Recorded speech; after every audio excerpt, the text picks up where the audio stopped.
Hello and welcome to the FIT4PRIVACY Podcast, the podcast for those who care about privacy. I'm your host Punit, and here we have conversations with industry leaders about their perspectives, ideas and opinions relating to privacy and data protection matters. Before we start, a quick disclaimer that the views and opinions expressed are not legal advice. So let's get started.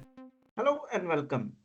Today we have an engineer turned lawyer, someone who specializes in law, specializes in intellectual property law, practice law, technology law, and data privacy law.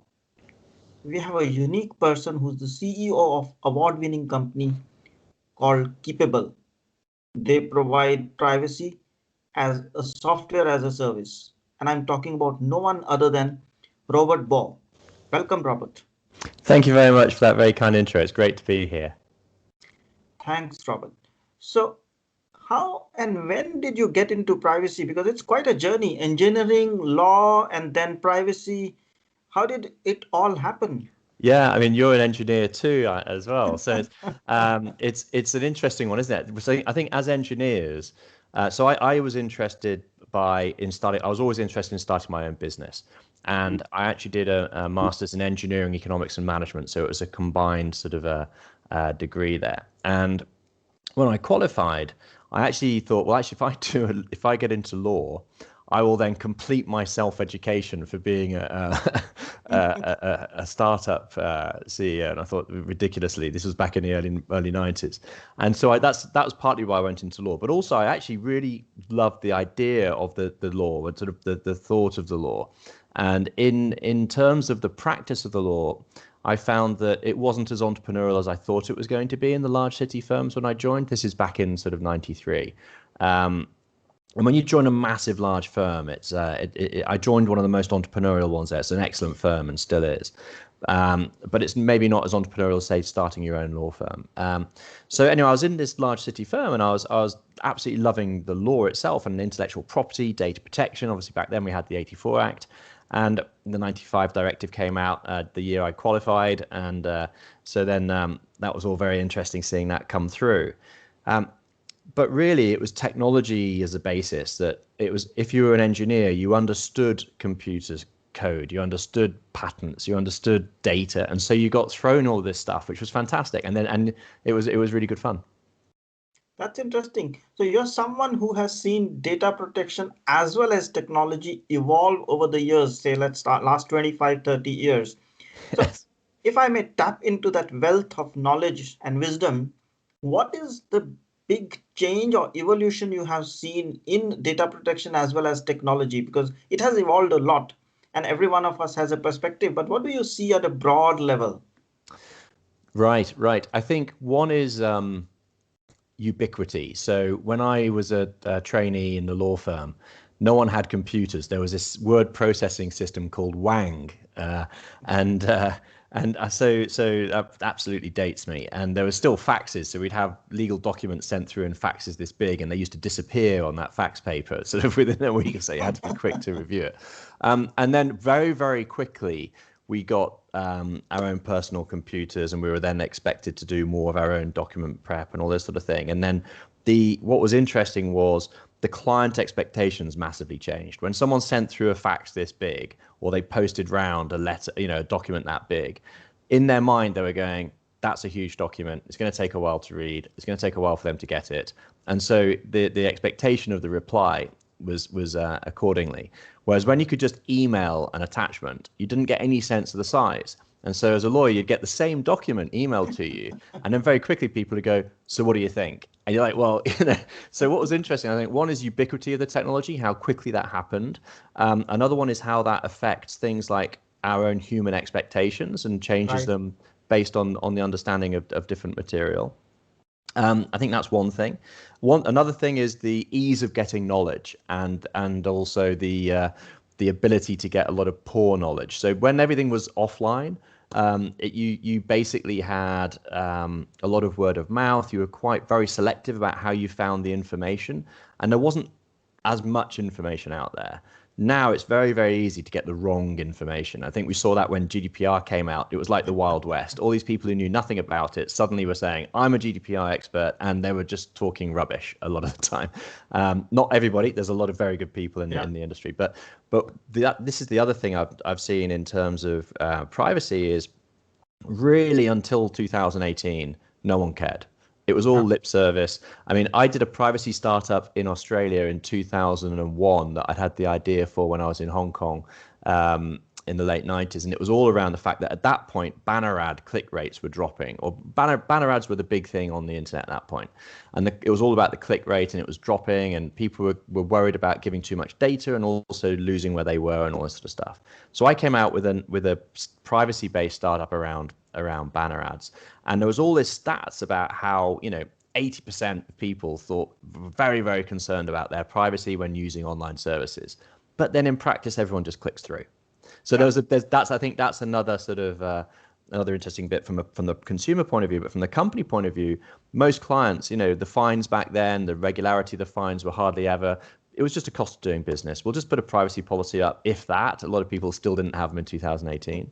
And we won't really do much more. And so what really happened with GDPR coming through is people have to take this seriously. I mean, my friends are now interested in what I do for the first time in a long time, so it's very interesting. So I think those are some of the big changes. Privacy has really come to the forefront. People are much more educated. Businesses care a lot more. The ubiquity of information also makes it easier to have false information, and it makes it harder to make sure you're getting information from the right sources, such as, for example, your good self on this podcast. We don't do that yet. Okay. So with that broad information that you say and the change, how would you put GDPR, if I may ask, in one word? What would summarize that in one word? So I'm going to be slightly controversial here. Achievable. Wow, that's interesting. So I did actually first think that my one word would be oof. and that's also. And then I thought, actually, I'm going to say achievable. Yeah, that's my one word for GDPR. That's very positive and very encouraging, because I have heard words like complex, responsibility, and regulation and all those things, but achievable, that's really optimistic. And I think it is, because that's why we all are serving to become or take privacy as center stage. Yeah. And I think there's a lot of fear out there, but I think also one of the things with GDPR, I remember when I put a global group through 27001 when I was GC, and it was, I just felt I was banging my head against this wall going, I don't understand any of this. Why is it called a control when it's something addressing a risk and all this, and all this different vocab, and it was 140 odd whatever, and it was just like, how am I ever going to get through this? And then all of a sudden, it was almost like it was a petition wall my head went through, and I went, oh, I absolutely get it now. It's easy. And once you get it, it's easy. Yeah. And so, but it's very daunting when you look at it from the first point. I think GDPR is very similar to that, but I do think it's very achievable. And I think there's a lot of people put off it by thinking, I don't know how I can even start, like a mouse looking at a huge cheese going, how can I actually get into this? But actually there's a lot of ways to get into it quite quickly and easily. I think when I started it, my approach was read the law, make a perspective. As we say in life, like have your own philosophy, have your own perspective on what you want to do, how you want to do. So read the law, make an interpretation, and have a perspective, have a philosophy on what do you think about it, because everybody has its own interpretation, but have your own and be open to validate, be open to share, exchange, and then adapt that as you learn from others, because there's so much you will always get to learn because it's such a vast topic. That's right. And I think you've summed it up beautifully there, actually. And going to the law as well, I always recommend everybody go to the source. It's easy to read like 5 different guides about something, but if you actually go to the law or to the guidance and read it yourself and ponder it, I think that's the better way. And you'll see all the good consultants have all got their well-thumbed copy of the GDPR there, So absolutely right. And one of, going on to the bit about we're always learning, just a good anecdote. I was talking to one really good consultant, And he said, look, he hit his sort of, middle age and thought I should focus on some area. And he decided to focus on GDPR. And he said, oh my God, it's not a focus at all. It's like, it just continually broadens and which is a very good thing, but it's continually learning. Absolutely. No, that's a true thing. When I started to focus as an entrepreneur, people asked, what's your focus? And I said, privacy. And then when I explained them, because I had a coach, and they was like, it's too much. You need to pick and choose. You need to pick what do you do, because you can't do all those things. And in that moment, you think like as a privacy professional, it's privacy, but behind it, there's so much of depth. Yes. And talking about that, so much of depth and privacy being a broad subject, does it help to be a lawyer or does it help to be a technologist? Because you are both. Which background helps? Because when I talk to lawyers, in fact, yesterday I was talking to somebody in EDPB even, and they were saying of course they had the law degree and they were learning to code. I was like, interesting. And then I know how to code, and I'm thinking sometimes maybe if I have a law degree, it helps. Yeah. But what's your perspective? I will share you my perspective after that. Okay. I think that's a great question. So it's a very good question. Just dealing with the code bit, I think that the idea of lawyers learning to code is a bit over the top. I think lawyers need to understand technology and how things go together, but they can learn it, they can understand it to the sort of system architect type, block type level. I don't think they need to know really how to code. I think that's going a bit too far. But obviously, if they want to code, fantastic, because coding is great. I'm trying to push my children into coding. But so which is more beneficial? So first off, I don't think you need to be a lawyer at all to be a privacy professional. So if you look at things like lots of other regulatory areas like health and safety, environmental, HR, these are all areas of compliance where they're based on laws, but there are lots of extremely good professionals who aren't lawyers, but they've learned about the subject area and they built experience. And so to me, I don't think it has to, and obviously just as there's different types of doctors, there's different types of lawyers. So if you're a family lawyer or a property lawyer or what have you, or an intellectual property lawyer, you won't necessarily know much about data protection, and there's no reason why you should, but if you're, and vice versa. So I think for me, what's more important is that someone's had the education. And when you look at medicine, you look at accounting or law or what have you, there's an academic phase, and engineering as well. There's an academic phase, and then there's an actual professional practice phase. And I think you do need to both learn the subject area and then practice the subject area. And that combination, I don't think you have to be of any particular type of professional. As long as you've learnt it and practiced it, that's how you get as you said earlier, the interpretation of what the law means as well.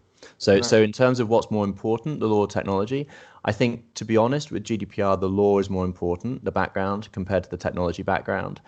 I think that where the technology background comes in, and it's always been extremely helpful through my career because I've always been in tech companies, is if you can understand the context, because privacy isn't there in a vacuum. It's one part of the enterprise is looking at a whole load of different stuff. Like I mentioned, some of them there, and security obviously is a massive bedfellow of privacy. So you've got to understand how privacy fits in, and then have some awareness of what's achievable, what's not achievable, and talk to all the different people in the organization so you can understand how you can be a business partner within there.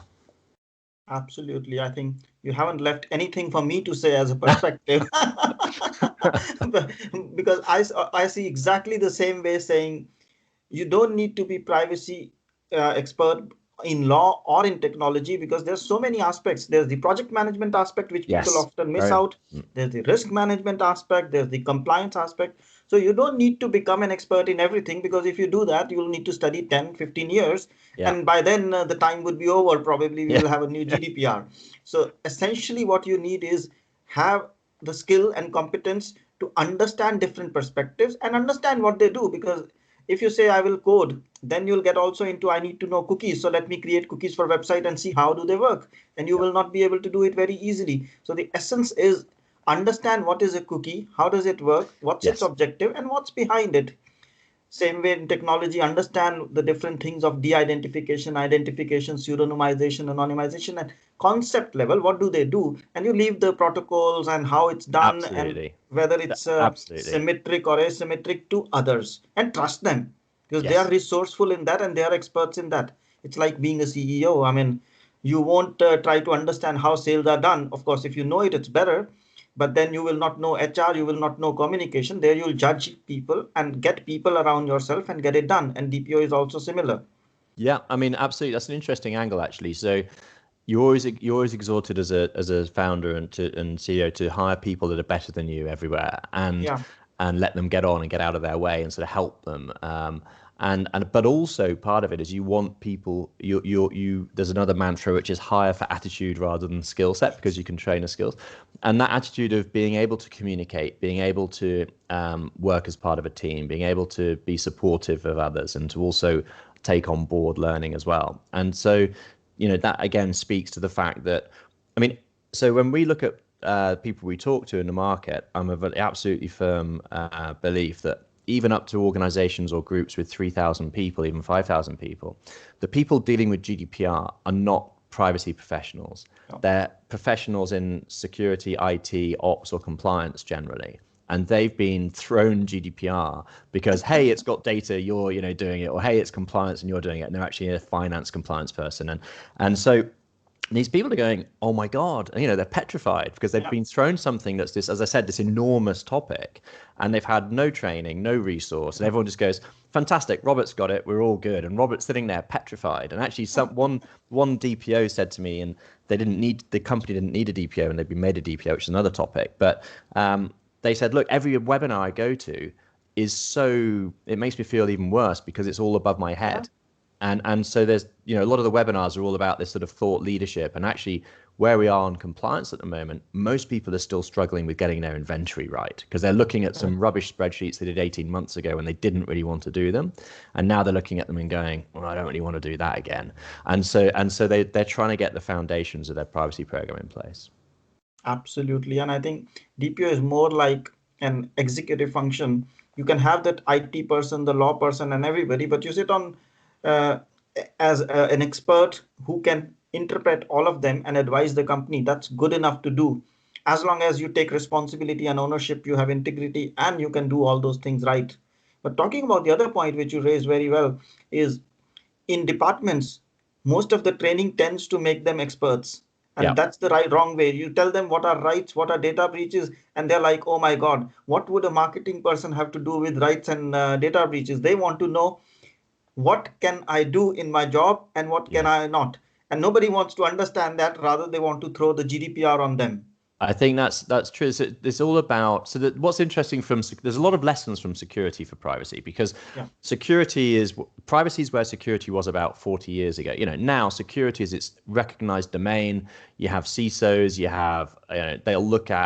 they've got a VPN, a 2FA, encryption, firewall, password manager. They've got all these different things around the place, and they don't get them from the same person. They've got multiple things, and they've chosen them all to address risks that they've identified or they know they've got to do. And someone at the company's rolled their sleeves up, and they're invested in security and they're doing security. Privacy, too many people were going, like 18 months ago, it doesn't apply to us, or the market's changed massively, or they were saying, can I just have some software I can plug in and forget about it? And you go, no, that's not that's not the way. And now people are realizing it's just business as usual. They can't get away from it. It's in every internal audit, every due diligence from vendors or from customers or from investors. Boards are asking about it. So everybody's customers are asking about it. So it's they can't avoid GDPR. So privacy is rapidly trying to catch up with where security was. And so it has to be seen in that sort of take it seriously, take it on, look at the breadth of it, and not just think I can have one person doing it or one bit of software doing it. You've got to look at the whole, what we call the privacy stack. Right. I think that's very well said. Because normally we say compliance, what it was 20 years ago, having a compliance manager and thinking your compliance is done. And nowadays, after 20 years, we have a compliance team. Yep. And it's the same evolution we are in. Some companies have a privacy team, but some companies are thinking, I put a DPO, I'm done. Well, you just started. Yes, and I think there's two conversations. I love, you can always all love these things about the world split into two types of people. I love the one where it's the world's split into 10 types of people, those who understand binary and those who don't. But the world's split into two types of people in terms of the conversation for privacy, and that I think there's one conversation for large entities. Like if you have a full-time dedicated privacy person, you're in, I would say, less than 1% of the population of businesses.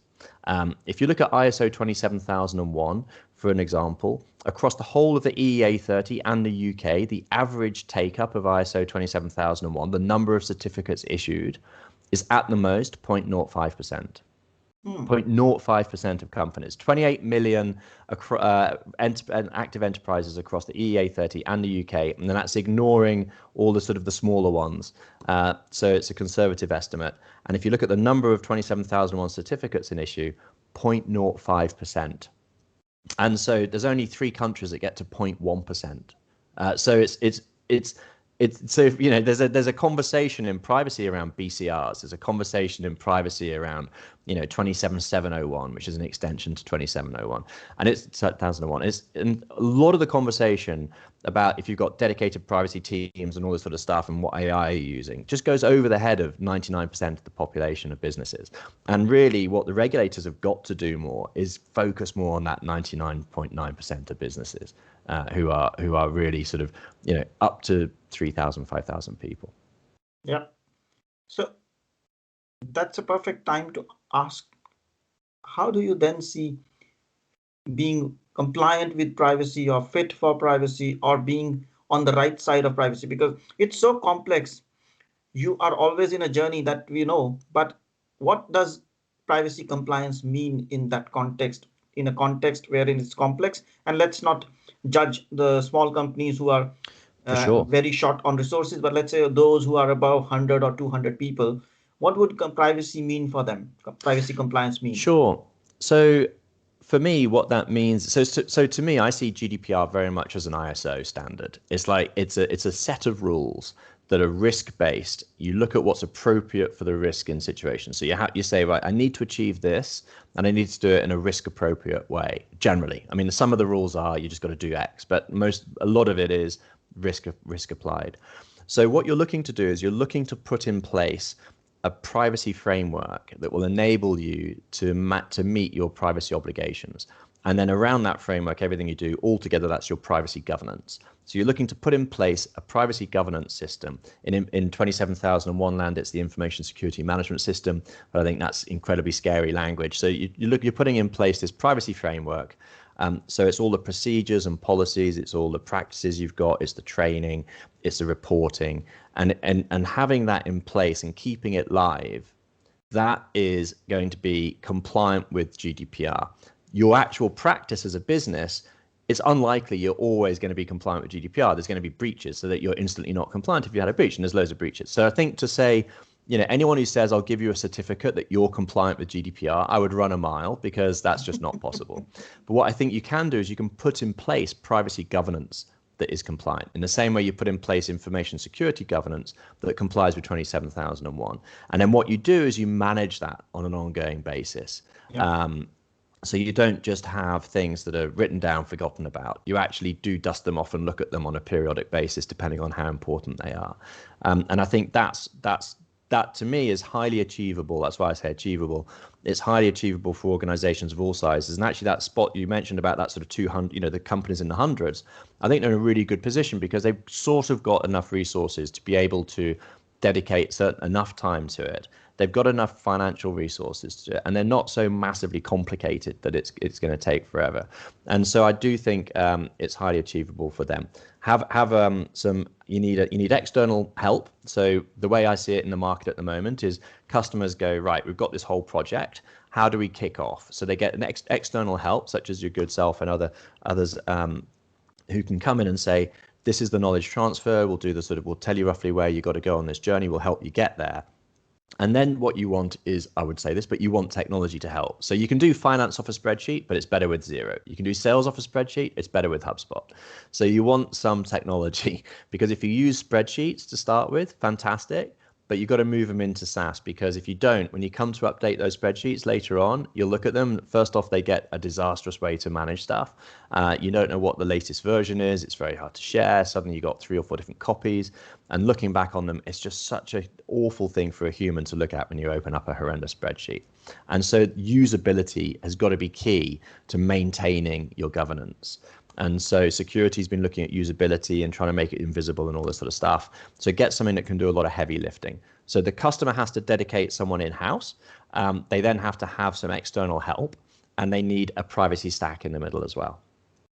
And I think the Keepable fits in as one option, as one of the options. But tell us something more about Keepable, the software that you provide. What does it do in that context? Because people, they need, you can't provide external help, they need, that's also something, because then you are able to have the best of both worlds, the internal and external. And software, there are many choices, but what does Keepable offer? Thank you very much. So we deliberately made the decision not to do advisory work. So we're focused on that tech solution and working with the customer and their advisors in the most efficient way and being the platform of choice. So what Keepable does first and foremost is it lets you know where you are on GDPR and where to go. So we have a really simple traffic light system, red, amber, green.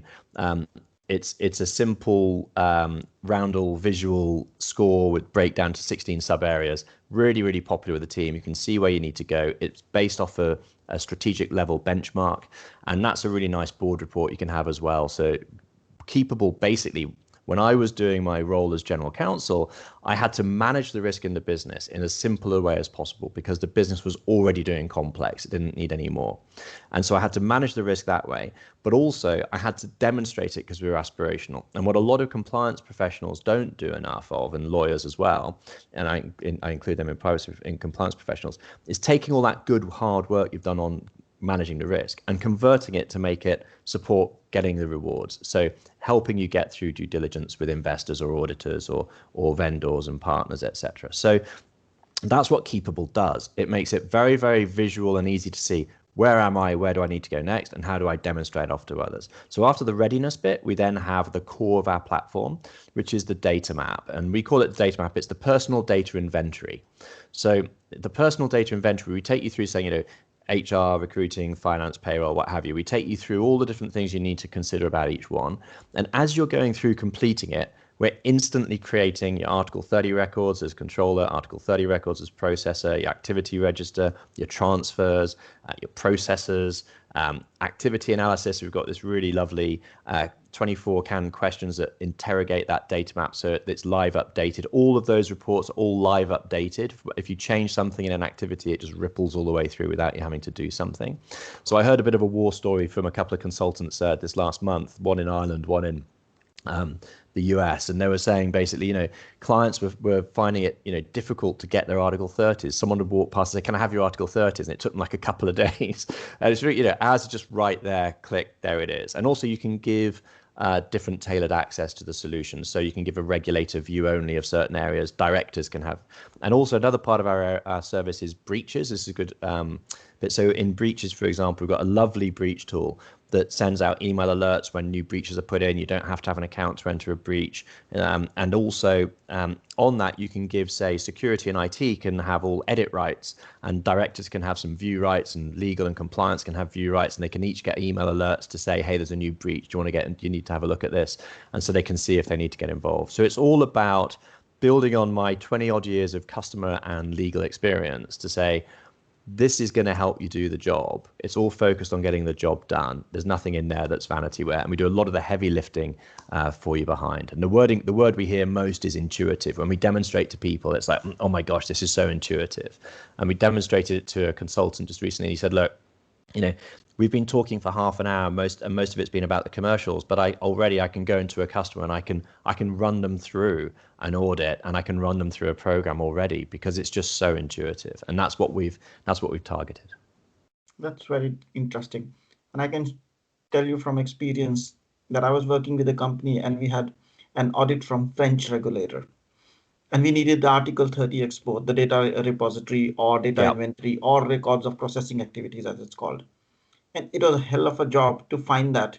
And when the regulator comes, they are not there for 5 days No. so that you can extract everything. They're there, they come in a flash and they go off while giving you a checklist saying, send me these things.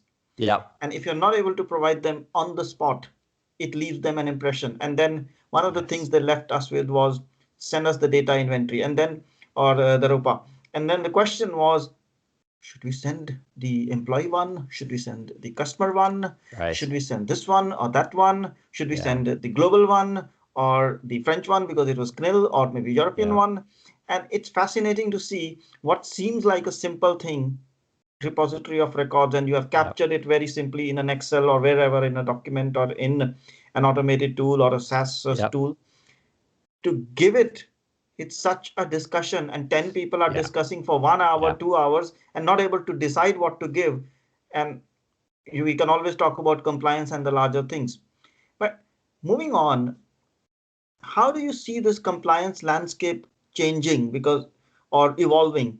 Because we were in a stage before 2018, everybody was panicking, everybody wanted to know GDPR, and there were also kind of stories. And then from 2018, there was a little bit of quietness, and then Yeah. it picked up as saying, I need to do this, I need to do that. And there are a few companies who've done a good job, as we say, have a framework, have a tool, and they're very much on an ongoing basis looking at what's going on. But from here on, we are 3 years after GDPR almost. Mm, mm. And where do you see the next 3 to 5 years? How will it shape up? Sure. So I think that we're in for a very interesting time. I think it's one of the amazing things at this point. I count myself very lucky to have been in the right in the midst of all the e-commerce growth in the sort of late 90s, and to be in the midst of all this privacy growth now is people are really, compliance is pretty rubbish across Europe. So I think the stats that I think are more accurate, Capgemini did a survey that said, just before GDPR, a month before GDPR came out, 78% of companies surveyed said we're going to be compliant.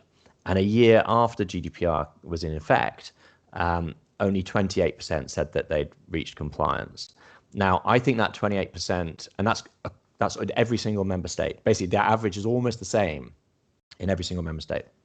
And I think that's probably quite high. So I think in the organizations that have looked at it, large organizations, more sophisticated organizations, I think that's right. I think, but I know a lot of people still are struggling with their data inventory. So how can you be compliant if you don't have your data inventory done? It's just not right. So I think what's going to happen is there's going to be now with Brexit, with the discussions around adequacy, with a heightened view from our European trading partners to the UK saying, well, are you compliant with GDPR? And from UK companies having more pressure on them. Globally, companies going, oh, I've got to comply with UK GDPR now as well as EU GDPR. Do I need a representative now in each of these places? The e-privacy directive, looking like the regulations coming through, and there's still a way to go. But and with the moves with Apple and Google, privacy is just going to be a big talking point for the years to come. And I think that this moment's going to be where businesses really go, I actually have to do something about this now. So everyone's realized they've got to do it because it's business as usual. But I think the pressure is just going to increase. So I think the level of a compliant frameworks in place, let's put it that way, I think will increase massively in the next few years. I think in terms of the e-privacy, I think that's going to be a major debating point for the next few years as well. Yeah. And would this evolution mean different challenges for different businesses? Because, of course, privacy is context specific, so it matters which industry you are in. But if we generalize, even in terms of sizes of business, I think the challenges are different. So how do you see that from small companies or mid-sized companies or large-sized companies? So how would it Yeah. shape up? How would it change? Or So what are the challenges and how can they be solved? Let's put it like that. I think it's a very good point. I think you could, so for example, data subject rights, it's very binary. You either get data subject rights or you don't. Like some businesses just never get them. Maybe it's a disgruntled employee once a year or something like this. Yeah. But some companies get 200 a month. So it's a totally different, you either get DSRs or you don't. So there's a matrix of what size of organization are you and what industry are you in. So a healthcare company that's only 5 people has got a lot of privacy issues there. Whereas, say, a B2B investor could be quite large and actually have quite limited privacy areas. So I think in terms of how it affects the different parts, I think we're going to see regulators now looking for that. You can see the GDPR fines coming through. Regulators do want people to be compliant. So, for example, and there has been a honeymoon period, but for example, on the e-privacy directive, CNIL sent notices to the 1,000 top websites in France saying the date for the end of March, that's the date for compliance with our revised October 2020 cookie guidelines. Are you going to be ready? And that's a very different regulator approach to a lot of what we've seen in the past. You know, the Irish regulators getting slammed a bit for lack of enforcement and actions. Obviously, the UK one as well is very much in the focus at the moment. So I think what we'll see is regulators will start taking more of a proactive step on GDPR. And that, I'm not saying that's necessarily going to result in enforcement at the end of the day, but it's going to put a lot more pressure on businesses. But they're going to pick things like, if you do B2C, if you have a highly visible B2C presence, those are the ones they're going to be coming for first. I think if you are B2B, you're probably safe in the background from the regulators, but the pressure is going to come from your business partners more and more, because that's going to be where the reputational risk is.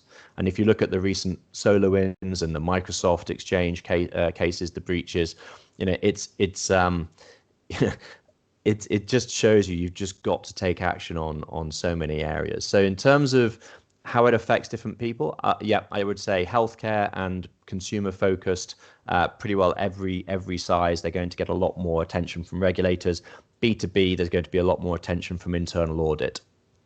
Yeah, I think very well put, because essentially if you look at the trend in the last 3 years, the number of fines or number of audits have increased. And this is at a time when data protection authorities themselves were setting themselves up, because they also need people, they also need to get used to things as organizations need to, and put their house in order. And with all that happening, and with pandemic, a little bit of maybe shift happened. And I think it's getting stage is getting set for them to start acting and start asking questions. And I think this is also, you know, I'm involved in a couple of things on digital IDs at the moment, which is a really interesting case. And then you've got all these European 3-letter acronym ones for Digital Markets Act, Digital Services Act, Digital Governance. And there's all these different bits about sharing and who can share and what have you that I think are going to clash with GDPR from the DGA in particular. But also you've got regulators looking at behavioral marketing. So this whole behavioral marketing and cookies, with the recent sort of Experian case, was all about offline, but this is almost as applicable online. Everyone's worried about invisible processing as well. So I think it's this transparency is going to come through and be pushed by all the different players. Exactly. So Robert, like all good things, this also has to come to an end. And what would be one final message from you for those listening to this? So my message would be, take heart. It's totally achievable. I think one of the things is to have a great answer. I think so when someone asks you how are you doing on GDPR, if you can show them a good answer, you're going to be well ahead of your competition. So get the competitive edge. It's totally achievable. You'll feel better when you've done it. You'll be able to rationalize your IT estate. Your IT manager will go, fantastic, I can now deal with some of these things that have been on my plate for ages. Customers will love you more. Your employees will feel better. It really is. If you look at the Cisco studies, the benefits of being of investing in privacy, be that in the human aspect, the process aspect, or the technology aspect, the return on investment is there. It will pay many times over. Absolutely. So it was wonderful to have you and have this broad and deep as well as broad perspective on privacy. If somebody wants to contact you, what's the best way? Thank you very much. So hello@keepable.com is our email that anyone can send to. We're also keepable.com. We've got a form on there to ask us to contact you. And I'm on LinkedIn and Twitter, obviously. So the hello@keepable.com, our website, and LinkedIn are probably some of the best ways. Let me spell that out for listeners, because Keepable, when I searched it, I put it with an A. So Keepable is Keepabl. So there's no E. So keepable.com. That's right. And actually, I never realized how difficult Keepable would be for people when I chose it. But it is the word Keepable without the E on the end. And actually also that we do Privacy Kitchen as well, which is a free YouTube video channel with lots of different bits targeting the personas that we talked about in terms of these people who are nervous about GDPR. How do I do stuff? And so Privacy Kitchen is lots of free video advice, lots of short videos and some longer videos on different areas that you can sort of gen up on. And so that's all there as well. And I can say, because I watched some of them, that's really, really interesting. So go and have a look at Privacy Kitchen as well. So Robert, thank you so much for being here. It was wonderful to have you. It was wonderful to be here, Punit. Thank you so much. Thanks for listening, and now we ask you for some help. Take a moment to subscribe and review this podcast. Your support matters. And if you have done it already, thank you so much. Now, if you have questions or suggestions, drop an email at hello@fit4privacy.com. And finally, if you know someone who will benefit from this, share this podcast with them and help us grow. Thank you so much. Stay safe and see you next time.